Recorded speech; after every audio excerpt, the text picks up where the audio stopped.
আগামী ২৭শে মার্চ মনোনয়নপত্র জমা দেবেন পশ্চিম ত্রিপুরা লোকসভা আসনের বিজেপি প্রার্থী বিপ্লব কুমার দেব এবং ৭ নম্বর রামনগর বিধানসভা কেন্দ্রের উপনির্বাচনে বিজেপি প্রার্থী দীপক মজুমদার। রাজধানীর রাজপথ কাঁপিয়ে এই মনোনয়নপত্র জমা দেওয়া হবে।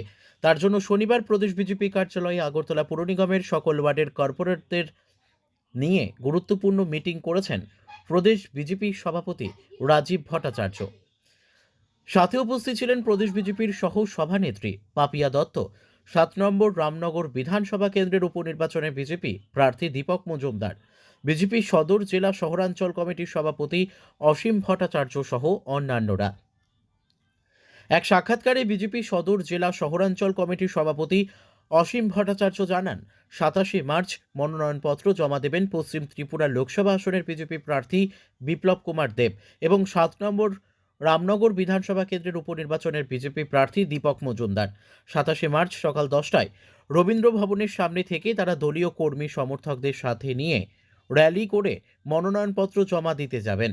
তাই এই দিন পুর নিগমের সকল কর্পোরেটর, প্রদেশ বিজেপির সকল অফিস বিআরআর এবং সদর মহকুমার অধীন ৭টি মণ্ডলের সভাপতি সহ অন্যান্য নেতৃত্বদের নিয়ে মিটিং করা হয়েছে। আপনারা হয়তো ইতিমধ্যে জানেন যে আমাদের ২৭ তারিখ সকাল ১০ ঘটিকায় আমাদের রবীন্দ্র ভবন প্রাঙ্গণের সামনে থেকে আমাদের পশ্চিম ত্রিপুরা লোকসভা কেন্দ্রের ভারতীয় জনতা পার্টির মনোনীত প্রার্থী রাজ্যসভার সাংসদ শ্রদ্ধেয় বিপ্লব কুমার দেবজি এবং আমাদের ৭ রামনগর কেন্দ্রের ভারতীয় জনতা পার্টির উপনির্বাচনে মনোনীত প্রার্থী আমাদের দীপক মজুমদার দুজন ওদিন মনোনয়ন পেশ করবে।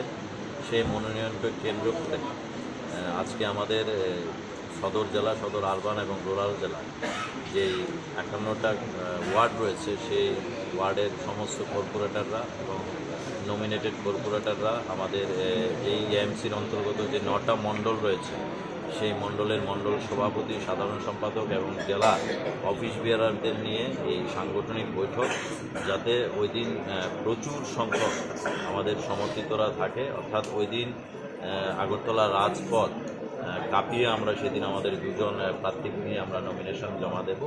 সেই উপলক্ষেই আজকের এই প্রস্তুতি বৈঠক। কয়টায় শুরু হবে র্যালি শুরু হবে সকাল ১০টায়। Bureau report, news daily Bharat.